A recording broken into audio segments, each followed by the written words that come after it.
du projet Explorer.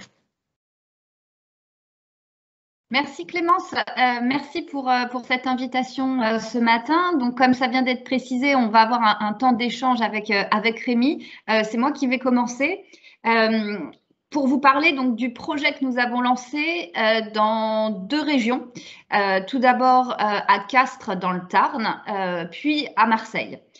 Pour vous parler du projet Explorer, j'ai besoin au moins de vous replacer un petit peu et repositionner en tout cas le décor. Manpower et Manpower Group, c'est un acteur de l'emploi au cœur de territoire avec un réseau d'agences dans des villes de taille moyenne, voire petite, puisque le réseau comprend plus de 700 agences. Pourquoi je le précise? Parce que notre angle pour ce projet-là était vraiment très orienté autour du territoire et de ses enjeux en termes d'emploi. Talent Solutions, que je représente aujourd'hui, est en fait le cabinet de conseil RH du groupe Manpower. Dans ce cadre, l'activité historique de Talent Solutions, depuis plus de 30 ans, c'est l'accompagnement des restructurations. Les restructurations, et c'est aussi le constat que nous avions fait, on intervient dans un moment qui est sensible et qui nécessite une réaction organisationnelle dans un délai très très court. Donc on considère qu'on intervient plutôt à chaud dans une situation d'urgence. Ce qui va être intéressant avec le projet qu'on porte et également le dispositif lancé par le gouvernement en début d'année autour des transitions collectives, c'est justement d'éviter d'arriver à cette situation d'urgence en anticipant pour pouvoir développer une employabilité des collaborateurs des entreprises. Donc voilà, je trouve que c'est important de vous expliquer pourquoi nous on s'est intéressé à ces sujets-là, parce qu'on a pu expérimenter dans des situations à chaud, dans des temps très courts, ce qu'on pouvait mettre en place. Par contre, bien évidemment, nous, on a à cœur d'accompagner de façon plus sereine les organisations dans leur transformation et bien évidemment les salariés dans leur développement de compétences. Alors, avant de vous parler d'Explorer, juste un petit zoom sur le dispositif des transitions collectives. Lancé par le gouvernement dans le cadre du plan de relance, c'était une des réponses aussi apportées à la crise sanitaire en début d'année. L'objectif de transition collective, donc c'était un dispositif qui a été co-construit avec les partenaires sociaux. Et l'objectif, c'est d'anticiper les mutations économiques d'un secteur et ainsi d'accompagner la formation et la reconversion de salariés qui seraient concernés par un métier en mutation au sein de l'organisation. Donc, ça nécessite en fait d'identifier les métiers qui vont être potentiellement menacés. Et donc, dans les premiers éléments en début d'année, il était précisé que ça nécessitait en fait la négociation d'un accord de GEPP dans l'entreprise, peu importe sa taille. L'entreprise négocie, donc a un dialogue social suffisamment ouvert et transparent avec les représentants du personnel et les organisations syndicales pour dire, à terme, ces emplois vont être menacés du fait de ma stratégie. Alors j'insiste un peu parce qu'on a bien évidemment compris que c'était un des freins à la mobilisation de ce dispositif. C'est pas le seul, mais en tout cas c'était un des freins. Deuxième temps, c'est que ce dispositif doit être animé au cœur des territoires par les DRETS qui doivent en fait faire la relation, c'est-à-dire l'identification de ces entreprises qui vont avoir des métiers en mutation et en même temps faire la mise en relation avec les entreprises qui ont des besoins sur le territoire. Donc ça, c'était un pilotage par les DRETS. Et on a aussi toute une complexité dans le dispositif pour les entreprises en tout cas. Et c'est ce qu'elles nous ont remonté, de mobilisation de l'OPCO et des différents acteurs pour le dispositif et l'ingénierie financière, puisque l'État, dans le dispositif Transco, selon la taille de l'entreprise, prend en charge tout ou partie des frais pédagogiques et maintien de salaire du salarié pendant sa formation. Je ne sais pas si vous l'avez entendu, le meilleur exemple que je peux vous donner sur Transco, donc transition collective, c'est l'exemple avec Korian et Monoprix, où en gros, on a Monoprix qui a fait le constat déjà depuis de nombreuses années qu'il y a une évolution vers l'automatisation des caisses et se retrouve avec un nombre d'hôtesses de caisse assez important pour lesquels ils ont travaillé sur des voies de reconversion avec Corian, qui a des besoins sur des profils de type aide-soignante et infirmière, donc avec l'accompagnement et la prise en charge par l'État de tout ou partie de la formation. Donc, on cherche à l'échelle d'un territoire à avoir des vases communicantes entre des métiers qui évoluent, mais une main-d'œuvre qui est disponible au cœur du territoire et des besoins en termes de compétences d'autres organisations. Alors, fort de ce constat, quand on a commencé à travailler au sein du groupe Manpower sur le dispositif Transco, nous, ce qu'on a souhaité, c'était vraiment se positionner comme étant un acteur économique au cœur des territoires et ayant un réseau d'entreprises et de partenaires du monde économique. Tout à l'heure, Alix l'a dit de la NCT en disant que voilà, on sait que parfois le service public de l'emploi au sens large peut travailler en silo.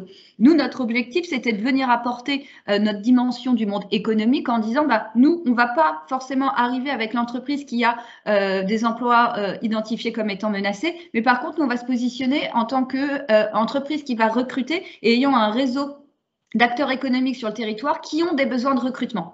Donc, c'est comme ça qu'on a lancé Explorer, qui est en fait un projet expérimental qui vise l'exploration des aires de mobilité au cœur d'un bassin d'emploi, mais aussi un bassin de vie pour toute personne qui y habite. On arrive en fait dans cette animation territoriale avec des entreprises qui sont aujourd'hui prêtes à recruter à court, moyen ou plus long terme, si on imagine qu'il y a un temps de formation nécessaire pour développer de nouvelles compétences. Et on va recruter soit pour le compte de Manpower, directement, pour ses clients, ou alors pour d'autres entreprises du territoire. Notre objectif avec ce dispositif, c'est de développer une employabilité territoriale, et ce, tout au long de la vie. C'est aussi un des enseignements de la crise sanitaire. Si on prend l'exemple de l'aéronautique, et c'est aussi pour ça qu'on a lancé notre premier projet à Tarn, à Castres, on est à 1 heure en fait de Toulouse. C'était aussi de travailler sur un projet expérimental qui peut être ou pouvait être une réponse à la crise sanitaire dans le secteur aéronautique. Pourquoi? C'est qu'on se rend compte que dans le même temps, on avait tous les emplois qui disparaissaient dans le secteur aéronautique et on a un bassin industriel autour de Tarn qui reste très dynamique et qui cherche de façon très active des profils qui ne sont pas aujourd'hui disponibles sur le bassin. Donc, c'est des métiers de type conducteur de ligne, c'est tout ce qui va être autour de la maintenance et c'est des métiers aussi autour de la chimie et de ces compétences-là.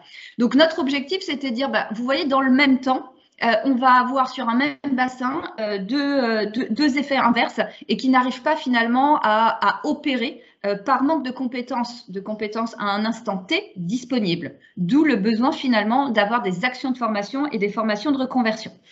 Donc ça a été notre projet lancé le 30 septembre à Tarn. On poursuit bien évidemment les échanges avec le réseau d'entreprises qu'on a pu mailler et nouer.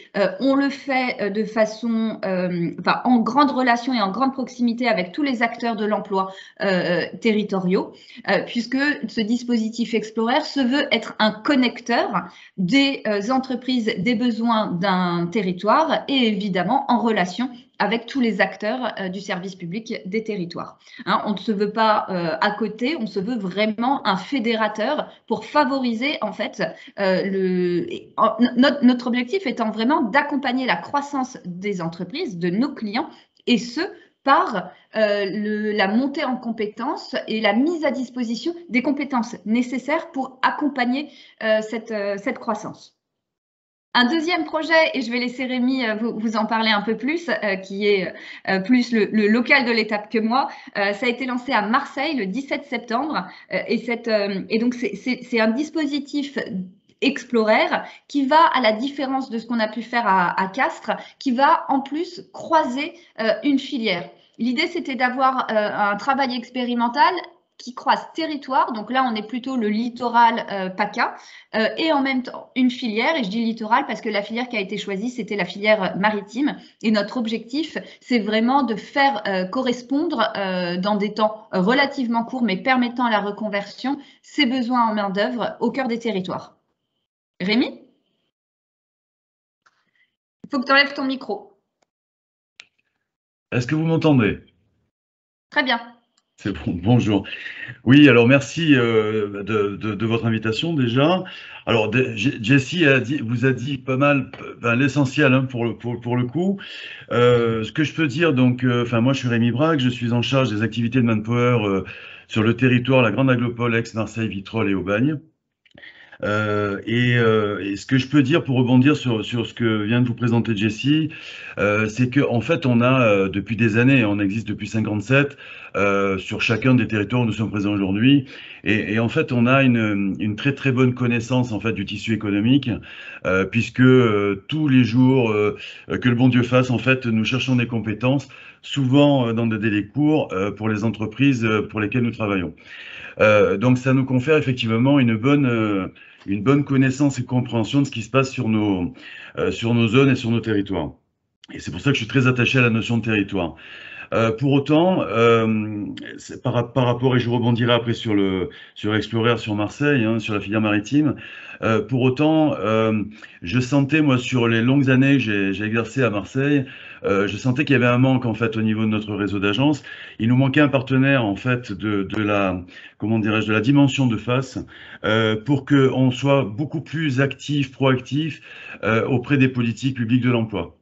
Et donc, du coup, c'est comme ça que je suis devenu vice-président du Club Face Sud Provence, aux côtés de Christine Cavijosu, notre directrice, et avec laquelle, en fait, on développe, côté Manpower en tout cas, essentiellement des implications autour de l'emploi. Si j'ai l'occasion, je vous présenterai rapidement la Job Academy, qui peut être un dispositif mis au service de nos enjeux d'anticipation et de transition professionnelle. Donc pour le coup, ce partenariat en fait avec FAS nous a permis d'abord de nous connecter à des publics qui naturellement venaient pas forcément vers nos agences ou savaient pas trop comment s'y prendre. Donc là, ça joue un rôle en fait de facilitateur et de mise en relation. Et en même temps, nous, de notre côté, on amène un éclairage sur quels sont les besoins de nos entreprises actuelles et à venir. Et ce qui nous permet de travailler sur l'ajustement de l'offre et de la demande par des dispositifs de formation ou autres. On parle souvent de compétences, j'écoutais tout à l'heure, mais on est confronté aussi à une évolution, si je puis dire ça comme ça, mais à une évolution aussi des attentes en termes de soft skills, hein, de savoir-être.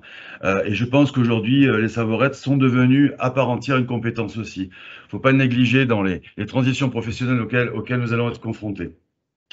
Donc du coup, pour rebondir sur la filière, enfin notre projet Explorer à Marseille, effectivement, on a fait le choix, compte tenu de la particularité de notre belle ville, d'orienter cette première action sur la filière maritime.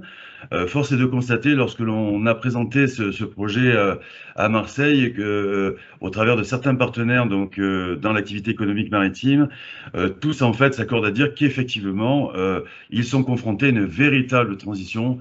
Que ce soit lié à la modernité des bateaux, enfin à l'évolution aussi environnementale, hein, des contraintes environnementales qu'ils ont, et tout ça en fait a un impact sur l'emploi, va en avoir de plus en plus, et comme beaucoup d'autres activités malheureusement, se plaignent effectivement d'avoir des difficultés à trouver et les compétences aujourd'hui et surtout les compétences pour demain.